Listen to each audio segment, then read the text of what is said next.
করছি এখন। এই সিমটমসটা থ্রু অক্সিডেন্টালিস কভার করে এবং বেশ কিছু মেডিসিন রয়েছে এই সিমটমস এর আওতায়। এটা রিলেটেড রুব্রিক কি সেটাও আমরা আলোচনা করব। তো এখন যে বিষয়টা আলোচনা করতে যাচ্ছি, এই যে ভার্টিগোটা হচ্ছে চোখ বন্ধ করলে, চোখটা বন্ধ করলে মাথা ঘুরায়, এটা আসলে কেন ঘুরায়, মানে কোন কোন ডিজিজ প্যাথোলজিতে ঘুরায়, কেন ঘুরায়, সেটার উপর আলোকপাতের চেষ্টা করব। আসলে কি নোটস গুলো বা সিমটমস গুলো একটা লাইনে হলেও এগুলো অত্যন্ত গুরুত্বপূর্ণ। এগুলোর সঙ্গে অনেক প্যাথোলজি রিলেশন, অনেক অনেক অনেক অনেক প্যাথোলজি এগুলোর সঙ্গে রিলেটেড। যার জন্য এই জিনিসগুলো যদি আমরা বিস্তারিত জানতে পারি, তাহলে পেশেন্ট আমাদের সামনে যখন আসবে তখন আমাদের চিন্তা চেতনাটা ভাস্ট হবে। আমরা সহজেই রোগীর অন্তর্নিহিত বিষয়গুলো বুঝতে পারবো। তো চলুন তাহলে দেখা যাক এর মধ্যে কি আছে। A tendency to sway and fall with eye closed is suggestive of a spinal disorder, easy polyneuropathy. চোখ বন্ধ করলেই মনে হয় যেন আমি পড়ে যাব, মাথাটা ঘুরে ওঠে, এটা মূলত স্পাইনাল ডিসঅর্ডারের সঙ্গে রিলেটেড। এটাকে বলা হচ্ছে পলিনিউরোপ্যাথি। তাহলে চোখ বন্ধ করলে মাথা ঘুরায়, এটা এই সিমটমটা, এটা ভার্টিগো চ্যাপ্টারে রয়েছে। এটা সাধারণ কোনো সিমটম নয়, এটার সঙ্গে আমাদের স্পাইনাল কর্ড বা স্পাইনাল সিস্টেমের রিলেশনশিপ রয়েছে এবং স্পাইনাল সিস্টেমের ডিসঅর্ডার ঘটলে এরকম কি হয়। আর এটাকে বলা হচ্ছে পলিনিউরোপ্যাথি। এখন আমরা আসি যে পলিনিউরোপ্যাথি আসলে কি এবং কেন হয়। polyneuropathy polyneuropathy is the simultaneous malfunction of many peripheral nerves throughout the body. আমাদের সমগ্র শরীরে ছড়িয়ে ছিটিয়ে যে নার্ভগুলো রয়েছে এক্সট্রিমিটিসে, এই নার্ভগুলোর ম্যালফাংশন, অর্থাৎ এই নার্ভগুলো তার কাজকে ঠিক মতো করতে পারছে না। এ না পারার জন্য পলিনিউরোপ্যাথি ঘটে। ইনফেকশন, toxins, drugs, cancer,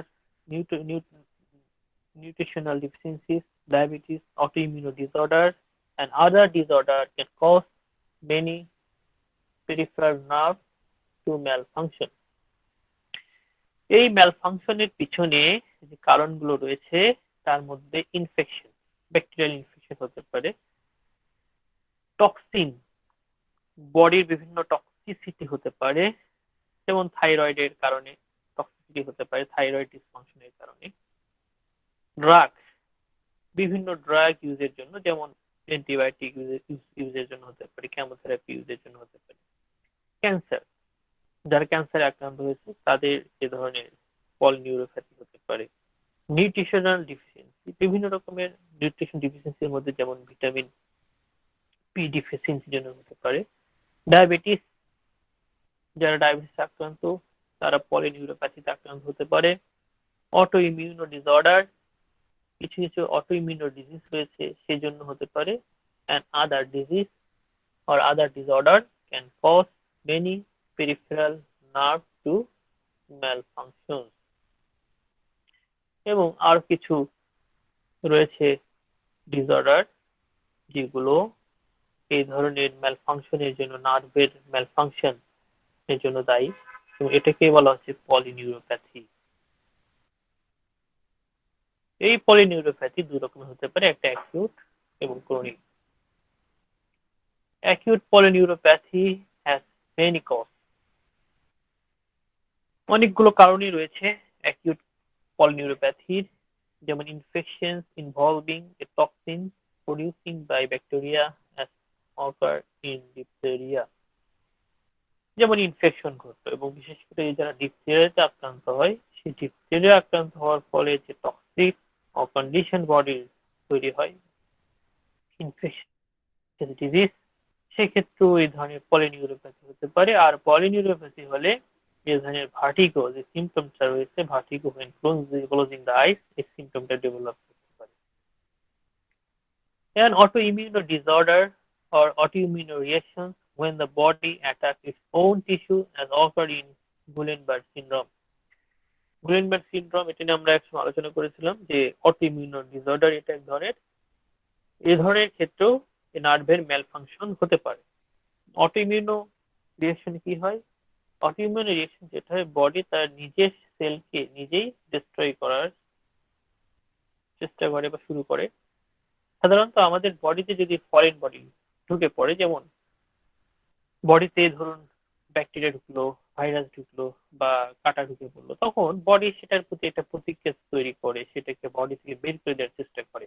কিন্তু বডি যখন নিজের সেলকে চিনতে পারে না, নিজের সেলের বিরুদ্ধে কাজ করে, সেটাকে বলা হচ্ছে অটোইমিউন ডিসঅর্ডার। এই অটোইমিউন ডিসঅর্ডারে একটা রয়েছে গুলেনবার্গ সিনড্রোম। এই গুলেনবার্গ সিনড্রোমের কারণে এ ধরনের পলিনিউরোপ্যাথি হতে পারে। আর পলিনিউরোপ্যাথি হলে তখন চোখ বন্ধ করলে মাথা ঘোরায়, vertigo when closing the eye, এই ধরনের সিমটমগুলো ডেভেলপ করতে পারে। Cause of chronic polyneuropathy. এই ক্রনিক পলিনিউরোপ্যাথির কারণগুলো কি? আমরা তো অ্যাকিউট দেখলাম, অ্যাকিউট হচ্ছে ইনফেকশন দেখলাম, একটা হচ্ছে অটোইমিউন রিঅ্যাকশন দেখলাম। এখন আসি যে ক্রনিক পলিনিউরোপ্যাথির কারণগুলো কি। এক নম্বর কারণ diabetes mellitus, the most common cause. বর্তমানে আমরা প্রচুর সংখ্যক ডায়াবেটিসের রোগী পাই, এবং ডায়াবেটিসের কারণে বডির এমন কোনো ফাংশনাল প্রবলেম বা এমন কোনো অর্গান নাই যে এফেক্টেড হতে পারে না। এবং ডায়াবেটিস অনেক রোগের পিছনে একটা গুরুত্বপূর্ণ ফ্যাক্টর, এবং এটাও পলিনিউরোপ্যাথির একটা গুরুত্বপূর্ণ কারণ। এক্সেসিভ ইউজ অফ অ্যালকোহল, যারা অতিরিক্ত মদ্যপায়ী, এক্সেসিভ, তাদের ক্ষেত্রে পলিনিউরোপ্যাথি গ্রো করতে পারে। Infection such as hepatitis C, HIV infection, যারা লিভারে আক্রান্ত, লিভার হেপাটাইটিস সি ভাইরাস দ্বারা যারা আক্রান্ত হয়েছে, লিভার এফেক্ট হয়েছে, এইচআইভি ইনফেকশন, এইডস, হ্যাঁ, যে ভাইরাস এইচআইভি, এইচআইভি দ্বারা যারা আক্রান্ত হয়ে ক্যারিয়ার বা যারা ইনফেকশাস কন্ডিশন দেখা দিয়েছে, যাদের এইডস দেখা দিয়েছে, ইনফেকশন হয়েছে আর কি, তাদেরও পলিনিউরোপ্যাথি হতে পারে। autoimmune disorders such as chronic inflammatory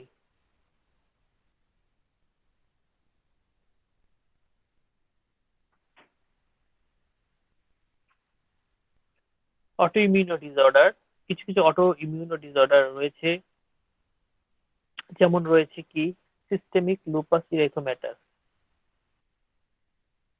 chronic inflammatory disease রয়েছে যেমন সিস্টেমিক লুপাস ইরিথেমাটাস, এসএলই। এই এসএলই এর কারণেও এই ধরনের পলিনিউরোপ্যাথি হতে পারে।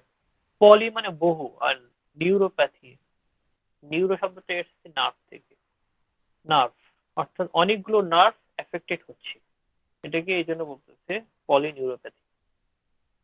Vitamin B deficiency which also cause subacute combined degenerative of the spinal cord and often pernicious anemia.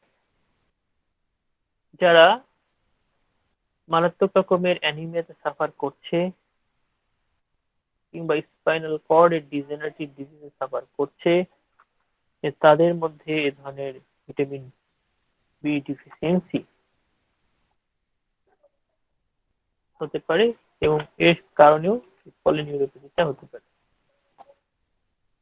and underactive thyroid gland, thyroid গ্ল্যান্ডের কি ডিসফাংশন, থাইরয়েড গ্ল্যান্ডের ফাংশন লেভেলটা কমে গেছে, যেমন হাইপোথাইরয়েডিজম এ যারা সাফার করতেছে, তাদের টিএসএইচ, থাইরয়েড স্টিমুলেটিং হরমোন যাদের বেড়ে গিয়েছে, পরীক্ষা নিরীক্ষায় দেখা যায় তাদের হাইপোথাইরয়েডিজম সাফার করে, আর হাইপোথাইরয়েডিজম সাফার করলে তাদের মধ্যে বেশ কিছু সিমটম অ্যারাইজ করে, যেমন ওয়েট গেইন হয়, ওবেস হয়ে যায়, তাদের মধ্যে পালপিটেশন হয়, ড্রাইনেস অফ দ্য স্কিন, এই ধরনের সিমটম, ডিজিনেস, ড্রাউজিনেস এগুলো চলে আসে।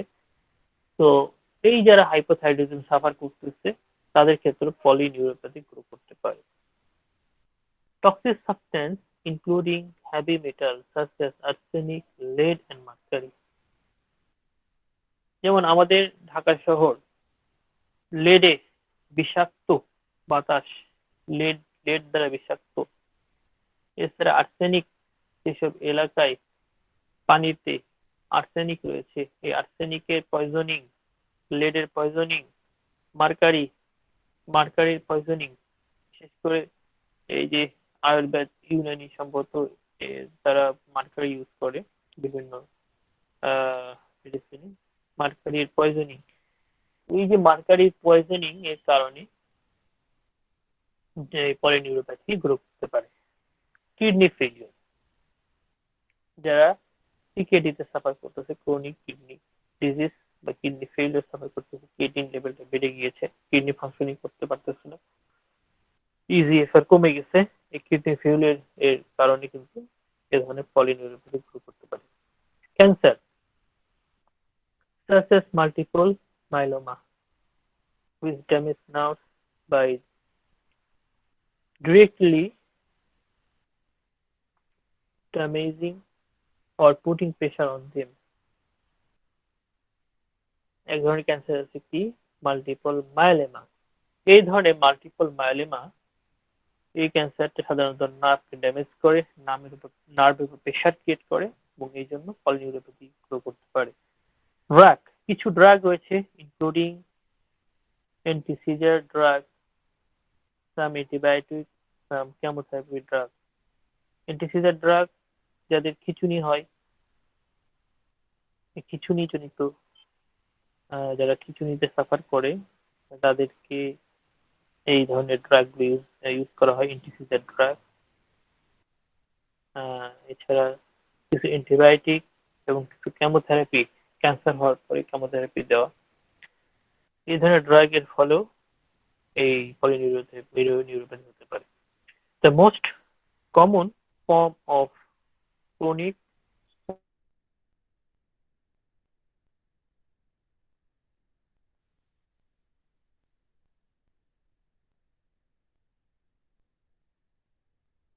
of blood sugar level, but may result from excessive use of alcohol. সবচেয়ে বড় কমন কজ যেটা রয়েছে, বড় এবং কমন কজটা হচ্ছে ডায়াবেটিস মেলাইটাস এবং এক্সেসিভ ইউজ অফ অ্যালকোহল, অতিরিক্ত মদ্যপান। অতিরিক্ত মদ্যপান এবং ডায়াবেটিস মেলাইটাস, এই দুটো কজ, এই দুটো কজেটিভ ফ্যাক্টর, এই দুটো কারণ এই পলিনিউরোপ্যাথির অন্যতম কারণ। Diabetic neuropathy refers to the several forms of polyneuropathy that diabetes can cause.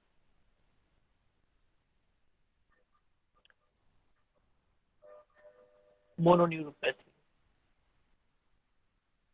এই যে ডায়াবেটিসটা রয়েছে এটা কোনো নার্ভ, বিশেষ করে নার্ভকে আক্রান্ত করতে পারে, যেটাকে মনোনিউরোপ্যাথি বলা হয়। মনো মানে হচ্ছে কি সিঙ্গেল, একটা, or multiple mononeuropathy which leads to weakness typically of the eye or thigh muscle, এবং এর ফলে কি হয় চোখ, থাই মাসেল এগুলোর উইকনেস আসতে পারে ডায়াবেটিস এর কারণে।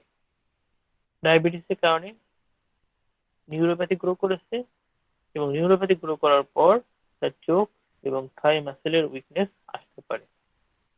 Some people have hereditary form of polyneuropathy, কিছু কিছু ব্যক্তি রয়েছে যারা হেরিডিটারি, বংশগতভাবে এই ধরনের রোগে আক্রান্ত,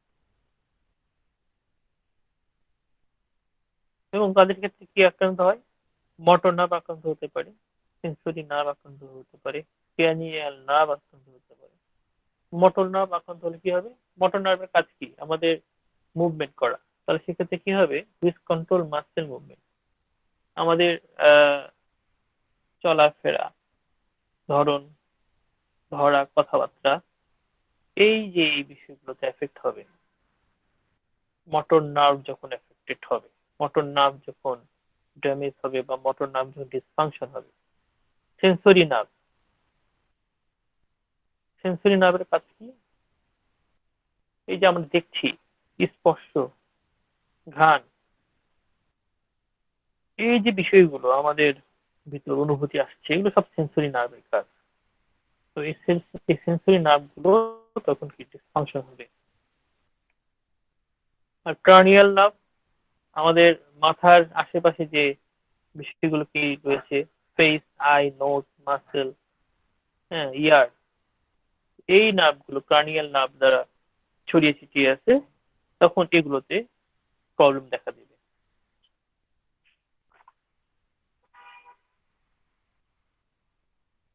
অটোমেটিক, যে অটোনমিক যে নার্ভগুলো রয়েছে, কিছু কিছু নার্ভ রয়েছে autonomic nerve, which control involuntary function such as blood pressure and heart rate। আমাদের হৃদস্পন্দন হচ্ছে, আমাদের হৃদস্পন্দন হচ্ছে, আমাদের ব্লাড প্রেশার নিয়ন্ত্রণ হচ্ছে, এই ব্লাড প্রেশার নিয়ন্ত্রণের পিছনে অটোমেটিক ভাবে আমাদের নার্ভগুলো কাজ করছে, এই নার্ভগুলো এফেক্টেড হয়। এই কম্বাইন অফ দ্য অ্যাবাভ, এবং অনেকের ক্ষেত্রে সবগুলো নার্ভই আক্রান্ত হতে পারে। হ্যাঁ, তাদের motor nerve, sensory nerve, cranial nerve, automatic nerve, এই অটোনমিক নার্ভ, এই সমস্ত নার্ভগুলো আক্রান্ত হতে পারে, এফেক্ট হতে পারে। অর্থাৎ পলিনিউরোপ্যাথি মানে হচ্ছে যে অনেকগুলো নার্ভ এফেক্টেড, সুতরাং এই সবগুলো সিস্টেম এফেক্টেড হতে পারে। এবং এই সিস্টেমগুলো এফেক্টেড হলে যখন আমরা এই এই সিমটমটা পাবো, যে vertigo closing the eye aggravation, vertigo closing the eye aggravation, এটা যখন পাবো, তখন আমরা থুজার এই গুরুত্বপূর্ণ কি নোটসটা অনুযায়ী চিন্তা করবো থুজা মেডিসিন হতে পারে কিনা। কিন্তু এই রুব্রিক বা এই সিমটমস মানে যে থুজা তা নয়, কেননা এটার অধীনে আরো অনেক কিছু রয়েছে, আরো অনেকগুলো মেডিসিন রয়েছে।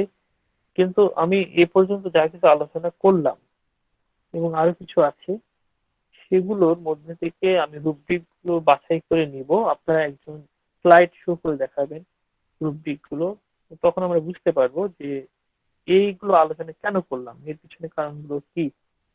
কারণ এগুলো তো আমাদের ম্যাথমেটিকে এইভাবে নাই, বাট আমি কেন আলোচনা করলাম এগুলো আপনারা নিজেরাই বুঝতে পারবেন। তো আমি একজনকে অনুরোধ করবো, আমি যখন রুব্রিক গুলো আলোচনা করব, আপনারা স্লাইড শো করবেন please. Polyneuropathy may result from damage of any of the following। আবার বিভিন্ন নার্ভ ড্যামেজ হলেও পলিনিউরোপ্যাথি গ্রুপ হতে পারে, যেমন মাইলিন শিট। মাইলিন শিট থেকে the membrane that surrounded axon and that enable nerve impulse to travel quickly। এই myelin শিটটা সাধারণত নার্ভের যে অ্যাকশন রয়েছে এটা সারাউন্ডিং করে রাখে, এটাকে ঘিরে রাখে, এবং এটা খুব দ্রুত তার সাথে এক জায়গা থেকে অন্য জায়গায় ইম্পালস বা সংবেদনটা পাঠায়। এবং এই ধরনের মাইলিন শীতে এই ধরনের প্রবলেম হতে পারে, এবং যেটা গুলেন বেয়ার সিনড্রোমের ক্ষেত্রে হতে পারে। Blood supply to the nerve as can occur is vasculitis। আমাদের যে ব্লাড সাপ্লাই হচ্ছে নার্ভের, আমাদের আর্টারির মধ্য দিয়ে, ভেইনের মধ্য দিয়ে, হ্যাঁ, এখানেও কিন্তু নার্ভের ফাংশন রয়েছে। তো যদি এক্ষেত্রে এই ধরনের ঘটনা ঘটে, এটাকে ভ্যাসকুলাইটিস ঘটে, তো সেক্ষেত্রে কিন্তু এই ব্লাড সাপ্লাই এর প্রবলেম হতে পারে। হ্যাঁ, নার্ভের ডিসফাংশনের কারণে, যদি নার্ভের ডিসফাংশনের কারণে এই ধরনের ব্লাড সাপ্লাই এর প্রবলেম হয়, তো সেক্ষেত্রে আমরা এটাকে পলিনিউরোপ্যাথির মধ্যে অন্তর্ভুক্ত করব। Action, the long branch of the nerve that send message that can occur as diabetes or kidney failure। এই অ্যাকশনটা হচ্ছে আমাদের যে নার্ভ রয়েছে, নার্ভের সবচেয়ে লম্বা ব্রাঞ্চ। আমরা যারা নার্ভ সম্পর্কে পড়েছি, নার্ভের কয়েকটা পার্ট রয়েছে, নিউরনের কয়েকটা পার্ট রয়েছে, তার মধ্যে একটা পার্ট হচ্ছে অ্যাক্সন, সবচেয়ে লম্বা পার্ট, এবং এটা ডিসফাংশন হয় সাধারণত ডায়াবেটিস বা কিডনি ফেইলিওরের ফলে, এবং এটাও পলিনিউরোপ্যাথির একটি গুরুত্বপূর্ণ কারণ। এখন প্লিজ একজন একটু স্লাইড শো করুন। সিনথেসিস রেপার্টরি স্লাইডটা শো করেছিলেন এর আগে। আমি রুব্রিকগুলো বলছি, আপনি একটু স্লাইড শো করে দেখান রুব্রিকগুলো। ভার্টিগো চ্যাপ্টারে closing the eye aggravation.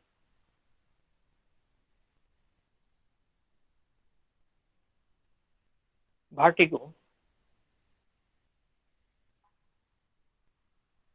Synthesis repertory নাই, closing the eye aggravation. Sir এটা সিনথেসিস ওই রাডারের। আচ্ছা, সিনথেসিসটা হলে ভালো হতো। সিনথেসিস আছে না?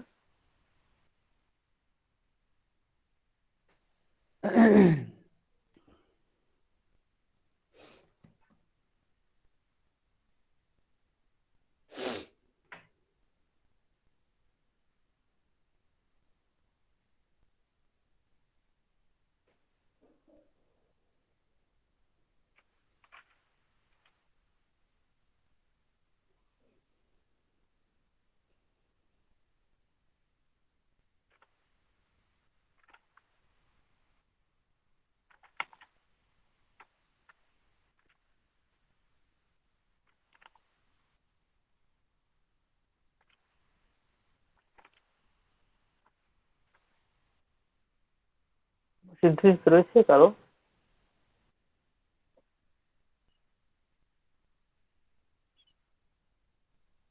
Thank you. জি স্যার, এটা হ্যাঁ, সেকেন্ড গ্রেডে আছে চুজা। আচ্ছা। হ্যাঁ, আপনি এই রুব্রিকটা একটু নিন। Vertigo closing the eye aggravation, এই রুব্রিকটা নিন, ক্লিপবোর্ডে নিয়ে নেন।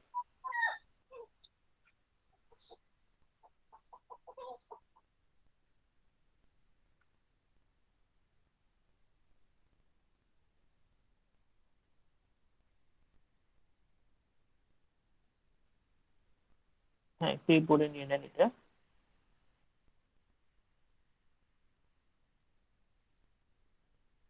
Thank you. এরপরে নিন কিডনি চ্যাপ্টারে গিয়ে রেনাল ফেলিওর।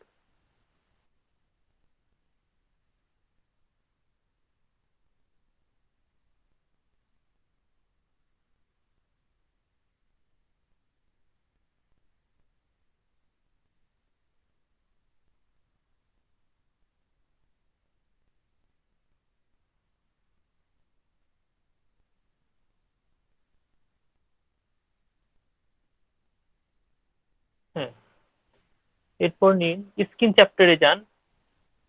স্কিন চ্যাপ্টারে যাওয়ার পর লুপাস হাইপারট্রোফিকাস।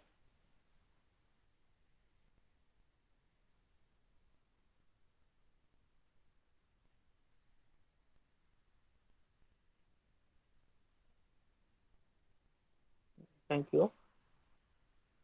নেক্সট জেনারেল চ্যাপ্টারে গিয়ে আর্সেনিক্যাল পয়জনিং।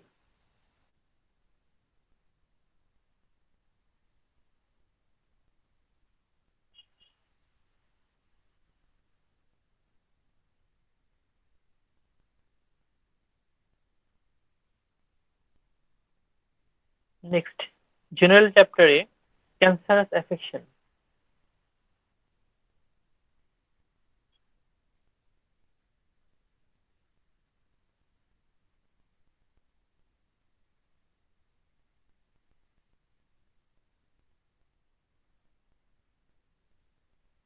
নেক্সট জেনারেল চ্যাপ্টারেই convalescence antibiotic use after.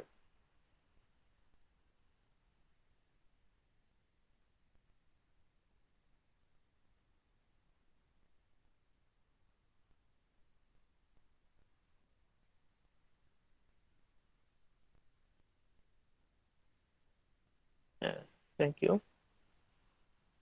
General চ্যাপ্টারে রয়েছে ডায়াবেটিস মেলাইটাস।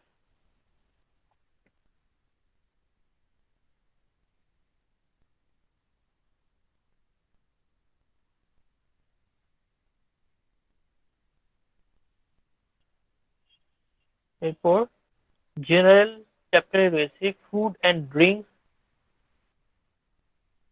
Alcohol aggravation.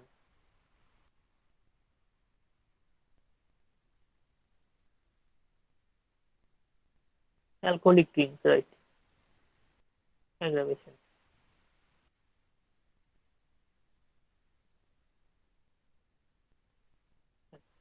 এখন আপনি সবগুলো একত্র করে দেখান।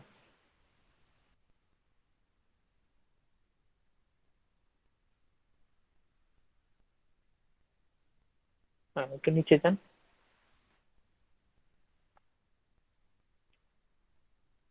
নিচে দেখান কি মেডিসিন আসছে।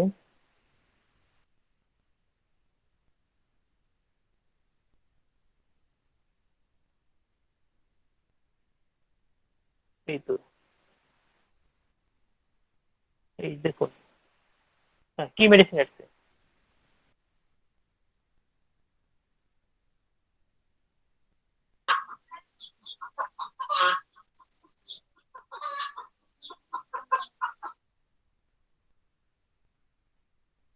জি থুজা এসেছিল, জি স্যার আমি বের বুঝতে হয়ে পারছি। গেছি, হ্যাঁ, দেখাচ্ছি আবার।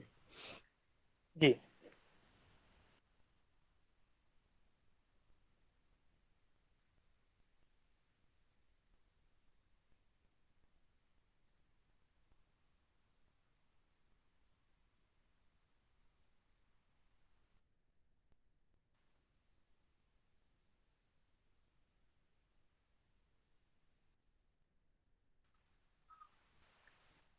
আচ্ছা, তাহলে দেখুন, এই রুব্রিক গুলো রেপার্টরি থেকে নেওয়া, কারণ আমি এগুলো কিন্তু অলরেডি আলোচনা করেছিলাম পলিনিউরোপ্যাথি যখন আলোচনা করেছিলাম।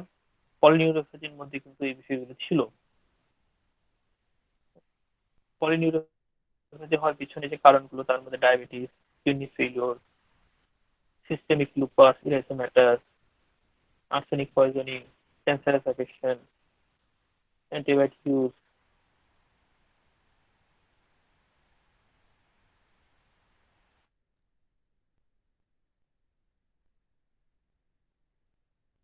পেছনে যে আমরা যে সিমটম গুলো রোগীর মধ্যে থেকে নিই, এই লক্ষণগুলোর পেছনে অনেকগুলো প্যাথোলজিক্যাল বিষয়গুলো জড়িত, এবং এক একটা সিমটম অনেক গুরুত্বপূর্ণ, বিশেষ করে পি নোট গুলো। এবং সেগুলো আমি আবার রুব্রিকে গিয়ে সেখানে অ্যানালাইসিস করে দেখেছি যে আসলে ক্ষুধার সঙ্গে কতটা রিলেশনশিপ রয়েছে, কতটা অথেন্টিক।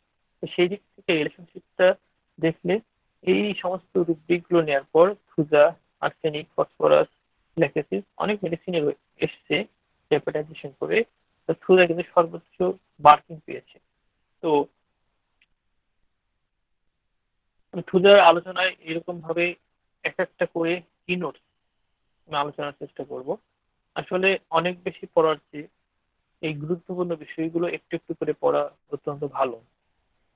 কারণ এই যে বিষয়গুলো নিয়ে আলোচনা করেছি, বিষয়গুলো অল্প হলেও অত্যন্ত গুরুত্বপূর্ণ, এবং এগুলোর উপর আমাদের আরো স্টাডি করা দরকার। তো আমি সবাইকে আহ্বান করব যে এই vertigo when closing the eyes, এটা রিলেটেড যে বিষয়টা আলোচনা করলাম, বিশেষ করে পলিনিউরোপ্যাথি,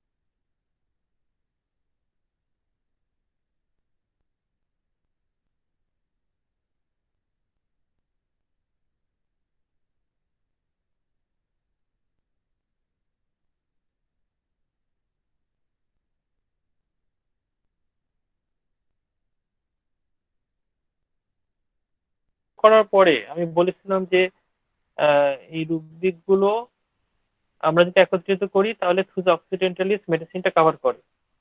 এটা কি শোনা গেছিল? জি স্যার, জি জি, আপনি যতক্ষণ পর্যন্ত আলোচনা মোটামুটি শেষ পর্যন্ত নিয়ে আসছিলেন, কিন্তু ফাইনালি হ্যাঁ, আমরা এটা শুনতে পাইনি যে আলোচনা শেষ বা এ পর্যন্তই রেখে দিলেন, এইটা আমরা শুনতে আচ্ছা পাইনি। আচ্ছা, ঠিক আছে। তো আবার আমি বলছি। তো এই রুব্রিক গুলো, যে vertigo, closing the eyes, aggravation, kidney renal failure, skin lupus, hypertrophicus, general arsenical poisoning, general cancerous affection, general convalescence, antibiotic use after general diabetes mellitus and general food and drinks, alcoholic drinks aggravation. এই যে rubric, 8টা rubric আমি নিয়েছিলাম, এই rubric একত্র করলে Thuja মেডিসিনটাকে সর্বাধিক grade পায়। তো এবং এই রুব্রিক গুলোর যে সিমটম গুলো রয়েছে, মানে যেগুলো আলোচনা আমি আগে করেছি পলিনিউরোপ্যাথির সঙ্গে রিলেটেড কিন্তু এগুলো, তাহলে দেখা যাচ্ছে যে পলিনিউরোপ্যাথি যেসব কারণে হচ্ছে এবং যে সিমটমটা অ্যারাইজ করতেছে, সেই বিষয়গুলো আমি রেপার্টাইজেশন করে সেখানেও দেখছি সুজাকে অন্যতম অবস্থানে নেওয়া যায়। তো এই রিলেশনশিপটা আমি খুঁজেছি, খুঁজে সুজাকেই পেয়েছি। তো আমার কথা হচ্ছে, বর্তমানে পেশেন্টরা আছে কিডনি ফেইলিওর নিয়ে, পেশেন্টরা আছে ডায়াবেটিস মেলাইটাস নিয়ে, এবং মাল্টিপল এই ক্যান্সারাস অ্যাফেকশন নিয়ে। হ্যাঁ, এই বিষয়গুলো নিয়ে কিন্তু বর্তমানে আসতেছে। এছাড়া আমাদের এই যে ঢাকা সিটির বাতাস, বায়ু, লেড দ্বারা পয়জনিং, বিষাক্ত, বিভিন্ন এলাকায় আর্সেনিক পয়জনিং রয়েছে, আমাদের বিভিন্ন ভাবে ফুড পয়জনিং হচ্ছে। তো এই বিস্তারিত বিষয়গুলো যদি আমরা সার্চ করি, তাহলে আমরা দেখা যাচ্ছে গিয়ে এই যে আলোচনাগুলো করলাম, এগুলো কিন্তু অলরেডি চলে আসে বর্তমানে আধুনিক মানুষের মধ্যে, বিষয়গুলো চলে আসছে। তো সেক্ষেত্রে সিমটমের পিছনে যে কারণগুলো কি, পজিটিভ ফ্যাক্টর গুলো কি, এবং কি নোটস গুলো কেন এতটা গুরুত্বপূর্ণ, আমরা যদি এগুলো খুঁজি, এগুলো সার্চ করতে থাকি, তাহলে কিন্তু আমরা অ্যাপ্লিকেবল জায়গাগুলোতে থেকে খুব কনফিডেন্সের সাথে সেগুলোকে অ্যাপ্লিকেশন করতে পারি। হ্যাঁ, তো আমি এই জন্য বলেছিলাম যে আলোচনা খুব একটা দীর্ঘ সময় করতে চাইনি, কেননা যে বিষয়গুলো আলোচনা করেছি এর মধ্যে অনেকগুলো টার্ম রয়েছে, অনেকগুলো মেডিকেল টার্ম রয়েছে, এখানে অনেক চিন্তা চেতনার বিষয় রয়েছে, রুব্রিক রয়েছে। হ্যাঁ, কারণ আমরা যখন ম্যাথমেটিকে পড়েছি সাধারণত সিমটম গুলোই পড়ে গেছি বা মুখস্থ করে গেছি, কিন্তু সিমটমের পিছনে আর কি রয়েছে, কেন সিমটম গুলো ডেভেলপ করতেছে, সেগুলোর সঙ্গে রেপার্টরি রিলেশনশিপটা কি, রুব্রিকের রিলেশনশিপটা কি, এগুলো যদি না খুঁজি, না দেখি, তাহলে কিন্তু নিজেকে ফোকাসিং করতে পারবো না ওই জায়গার উপর। তো সেগুলো আমরা মাথায় রাখবো। তো সেটাই বলছিলাম, এই জন্য পরবর্তীতে এরকম ভাবে কি নোটস গুলো সময় লাগুক। হ্যাঁ, অন্যান্য অনেক গ্রুপে আলোচনা হয়, অনেকে মেডিসিন আলোচনা করে, আমি না একটু ধীরে ধীরে করতেছি। পরবর্তীতে যে কি নোটস গুলো রয়েছে এরকম ভাবে আলোচনার চেষ্টা করব। সোজা সোজা যদি 1 মাস লাগবে, অসুবিধা কি? তো আজকের মতো আলোচনা এতটুকুই করতে যাচ্ছি। আর যদি কোনো প্রশ্ন থাকে, মুক্ত আলোচনা, সেই প্রশ্ন আপনার করতে পারেন। ধন্যবাদ সবাই। জি স্যার, আপনাকে অসংখ্য ধন্যবাদ এত সুন্দর করে একটা ক্লাস আমাদের উপহার দেওয়ার জন্য। আচ্ছা, কারো কোশ্চেন থাকলে আমরা করতে পারি তাহলে এখন।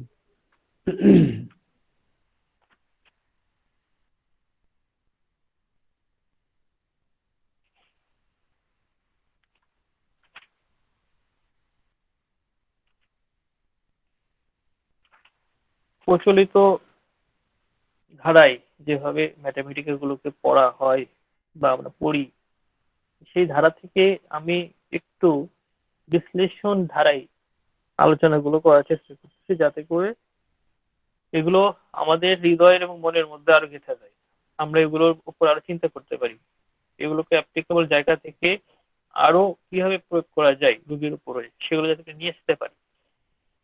শুধু আসিল হলেই তুজা, সেদিন আমার এক স্টুডেন্ট বলতেছে যে স্যার, আমরা তো জানতাম যে আসিল হলেই থুজা, কিন্তু থুজার যে এত মাল্টিপল ব্যবহার হয়, আহ, সেটা তো জানা ছিল না। তো আমরা এটা তখনই ব্যবহার করতে পারবো যখন এটার অন্তর্নিহিত বিষয়গুলো বুঝতে পারবো, তখন এক একটা মেডিসিনকে ব্যাপক বিস্তৃতভাবে আমরা প্রয়োগ করতে পারবো, এবং আমরা কিন্তু কনফিডেন্সের সাথে প্রয়োগ করতে পারবো, আমাদের সফলতার হারও অত্যন্ত বেড়ে যাবে। এবং এটাই আমি উপলব্ধি করতেছি, বাস্তবতায় দেখতেছি। স্যার আমার ভিতরে একটা যার জিনিস জন্য প্রায় জাগে। স্যার আমার একটা জানার বিষয় আর কি, একটা জিনিস প্রায় জাগে যে আসলে যে বললেন না থ্রু প্রয়োজনে 1 মাস আলোচনা করা প্রয়োজন হলে আমি করতে পারি বা করব, স্যার আমার একটা মানে ধারণা যে হয়তো আমার যদি ধারণা ভুল হয় একটু ক্লিয়ার করবেন। আমি চাচ্ছি আর কি যে কোনো মেডিসিনে এমন কিছু একটা কি পয়েন্ট থাকবে যে কোনো রোগ নিয়ে আসুক এই সকল কি পয়েন্টে যে কোনো একটা থাকবেই থাকবে। আর এই ধর এটা মানুষের তো ঠিক কিনা বা যদি থাকে তাহলে কাইন্ডলি একটু বললে হয়তো ভালো হতো আর কি যে কোনো রোগ নিয়ে আসুক তার মধ্যে এই কি পয়েন্টের এই 8-10টা অথবা এই কয়েকটা যে কোনো একটা থাকবেই এই ধরনের হয় কিনা বা এই ধরনের আমার ধারণা কি ভুল কিনা স্যার একটু ক্লিয়ার করলে ভালো হতো স্যার। বিগত 10 বছর যাবত আমি ট্রিটমেন্ট করতেছি, এই ধারণার উপর আমি বহু বছর ছিলাম, কিন্তু আমাকে প্রতারিত করেছে এই ধারণা। যার জন্য আমি এই ধারণা থেকে বের হয়ে পরে প্রকৃতির সত্য ধারণাকে খোঁজার চেষ্টা করলাম যে আসলে সত্যটা কি। সত্যটা দেখলাম যে প্রকৃতি সেটা নিজের মতো করে নিজেকে বহিঃপ্রকাশ করে। আমি 10টা ধরে নিলাম, 5টা ধরে নিলাম, আর সেটাই আসবে, সেটাই দেখা দিবে, এটা আসলে ঠিক না। এই কনসেপ্টটা বদ্ধমূল ধারণা। এই যে খোঁজার একটা গুরুত্বপূর্ণ লক্ষণ হচ্ছে ফিক্সড আইডিয়া। এই ফিক্সড আইডিয়া থেকে আপনাকে বের হতে হবে, সুপারস্টিশিয়াস, কুসংস্কার, এখান থেকে বের হতে হবে। এটা একেবারে নন সাইন্টিফিক, মেডিকেল সায়েন্সের আওতাভুক্ত নয়, হোমিওপ্যাথিক ফিলোসফির আওতাভুক্ত নয়, হ্যানিম্যান সাহেবের ফিলোসফি নয়। এটা হয়তোবা একটা জিনিসকে বোঝানোর জন্য, মেমোরাইজ করার জন্য, একটা চিত্র, পিকচার দেওয়ার জন্য মনীষীরা করেছেন, কিন্তু এটা কখনোই এইভাবে আসে না, কখনোই এইভাবে আসে না। এখন এখানে আরো অনেক আমাদের বিজ্ঞ চিকিৎসকরা রয়েছেন, ওনাদের মন্তব্য বক্তব্য কি আমরা শুনি, ওনারা আসলে প্র্যাকটিক্যাল লাইফে এভাবে পেয়েছেন কিনা।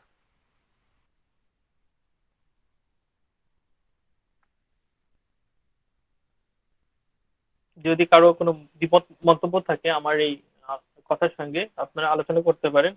হ্যাঁ, কেননা আমরা সবাই শিখবো, সবাই জানবো এখানে। আসসালামু আলাইকুম। না না, আপনার কিন্তু আসলে আপনার আইডিয়া ঠিকই আছে যে আমরা অনেক সময় ওই থুজার মতো ফিক্সড আইডিয়া নিয়ে করে চলি যে এই এই ডিজিজের জন্য এইটা এরকম, কিন্তু ওখান থেকে আমাদের আসলে বেরিয়ে আসতে হবে। যদি আমরা ভালো কিছু রেজাল্ট করতে চাই, ভালো প্র্যাকটিশনার হতে চাই, তাহলে আমার মনে হয় যে সত্যি ওখান থেকে বেরিয়ে আসতে হবে আমাদেরকে। এবং এটার জন্য পড়াশোনা করতে হবে। এটার জন্য কিন্তু আসলে পড়াশোনা করতে হয়। মানে চিরাচরিত যেভাবে আছে ওখান থেকে বেরিয়ে আসতে গেলে আমার মনে হয় আমাদের সবারই আরো বেশি করে পড়তে হবে, আমরা যারা স্টুডেন্ট আছি তারা এখানে।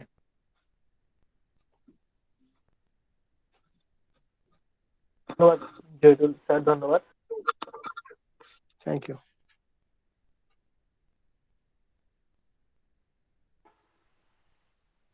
আমাদের অনেক স্যারাই আছেন, এই বিষয়ে আপনারাও বলতে পারেন।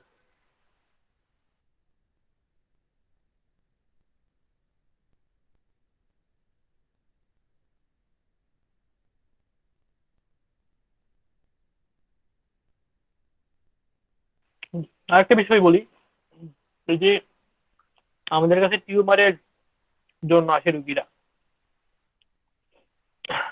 তো আমি প্রাথমিকভাবে সেগুলোকে টিউমার বিবেচনা করতাম। তো আমার কিছু ফেইলিওর আমি দেখলাম, তারপর চিন্তা করলাম আচ্ছা ঠিক আছে, দেখি তো এগুলোর মধ্যে আসলে কি আছে। আমি এফএনএসি দেওয়া শুরু করলাম এই ধরনের সোয়েলিং গুলো। তখন দেখলাম যে আসলে আমরা অনেকেই অন্ধকার পথে হাঁটছি। কোনোটা সিস্ট, কোনোটা সিবিএসএস সিস্ট, কোনোটা হয়তো বা লাইপোমা, কোনোটা হয়তো টিউমার, কোনোটা হয়তো বা কি বলে লিম্ফ্যাডিনাইটিস। হুম, এরকম মাল্টিপল সমস্যা নিয়ে আমাদের কাছে আসতেছে একটা সোয়েলিং এর পিছনে, এবং এগুলোর পিছনে কিন্তু মায়োপ্যাথিক কারণগুলো আলাদা আলাদা, মায়োপ্যাথিক কজ রয়েছে, এবং এগুলোর উপরে আমাদের মেডিসিন গুলো ভিন্ন ভিন্নতা রয়েছে। কারণ এক একটা মেডিসিন এক এক রকম সিমটম প্রডিউস করে, ধাতুগত অবস্থা থেকে ভিন্ন ভিন্ন প্রক্রিয়া বডির মধ্যে সৃষ্টি হয়। আর এটাও একদম ভুল কথা যে ধাতুগত মেডিসিন দিলে রোগীর সমস্ত সিমটম চলে যাবে, রোগী আরোগ্য হয়ে যাবে। এটা একদম রং কনসেপ্ট, পরিপূর্ণ রং কনসেপ্ট। রোগীর অ্যান্টিমায়োজমেটিক ট্রিটমেন্ট দিলে রোগী আরোগ্য হয়, এবং সেটা ধাতুগত অবস্থার সঙ্গে রিলেটেড হতে পারে, কিন্তু বর্তমান সময়ে যেসব রোগী আসছে বা দেখতেছি কেউই সিঙ্গেল ম্যাথমেটিক অবস্থা নিয়ে আসে না, প্রত্যেকেই মাল্টিপল ম্যাথমেটিক অবস্থা নিয়ে চলে আসে এবং তাদেরকে ম্যাথমেটিক হিট গুলো করতে হয়, প্রমিনেন্ট যে মাধ্যম নিয়ে আসছে সেটা হিট করতে হয়, এরপরে বডি শো করে যে পরবর্তীতে কোন ম্যাথমেটিক ট্রিটমেন্টটাকে দিতে হবে, বডি শো করে। এরকম করতে করতে রোগী একটা আরোগ্যের পর্যায়ে যায়। অনেক ক্রনিক ডিজিজ, অনেক ফেইলিওর কেসগুলো আমি দেখেছি। ফেইলিওর কেস মানে হয়তো বা অ্যালোপ্যাথি ট্রিটমেন্ট করেছে বা অন্যান্য হোমিও ডাক্তারদের ট্রিটমেন্ট নিয়েছে, এ ধরনের কেসগুলো দেখেছি যে অ্যান্টিমাইগ্রেট ট্রিটমেন্টের মধ্য দিয়ে রোগীগুলোকে সুন্দর একটা পর্যায়ে নিয়ে যাওয়া যাবে সুন্দরভাবে।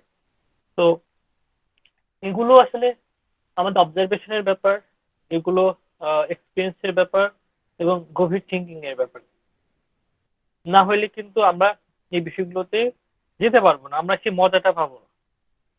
আর যখন মজা পাবো, যখন চিকিৎসা করতে গিয়ে যখন বুঝে ফেলবো, ধরে ফেলবো, উপলব্ধি হবে যে হ্যাঁ, রোগীকে আমি এইভাবে শুরু করতেছি, এইভাবে শেষ করতেছি, হ্যাঁ, আমি রোগীর কি কি উপকার করলাম, রোগীটা কোন দিকে গেল, যখন বুঝতে পারবো, তখন কিন্তু এটাই সফলতা এবং আপনার মধ্যে তৃপ্তি নিয়ে আসবে। আর যখন বুঝতে পারবো না, আন্দাজে ঢিল ছুড়ে যাবো, কি করতেছি না করতেছি, আসলে এটা কিন্তু মানে কাম্য নয়। যেগুলো প্যাথোলজিক্যাল চেঞ্জ যেগুলো রয়েছে, আমি সেগুলোকে 3 মাস পর, 4 মাস পর, 5 মাস পর আবার সেই পরীক্ষাগুলো করে কনফার্ম হই যে আসলে কি চেঞ্জটা হচ্ছে। অনেক ডাক্তার আছে যারা বলে যে না, টেস্টের দরকার নেই, সিমটম চলে গেছে, আপনি ভালো দিচ্ছেন, আরে টেস্ট করে কি করবেন। নো, কেন আমি নিজেকে এভাবে ধোকার মধ্যে ফেলবো, অন্ধকারের মধ্যে ফেলবো? আমি নিজেকে যাচাই বাছাই করি, অসুবিধা কি? হ্যাঁ, রুগীও সত্যটা জানবে, আপনি সত্যটা জানতে পারবেন। আমাদের স্বচ্ছতা দরকার, আমাদের নলেজের আরো সার্চিং দরকার এবং আমাদের চিন্তা চেতনার বিকাশ দরকার। ধন্যবাদ সবাইকে। তাহলে কি আপনি শেষ করে দেবো? প্রায় 8টা কাছেই চলে গেছে। জি স্যার, আপনাকে অসংখ্য ধন্যবাদ।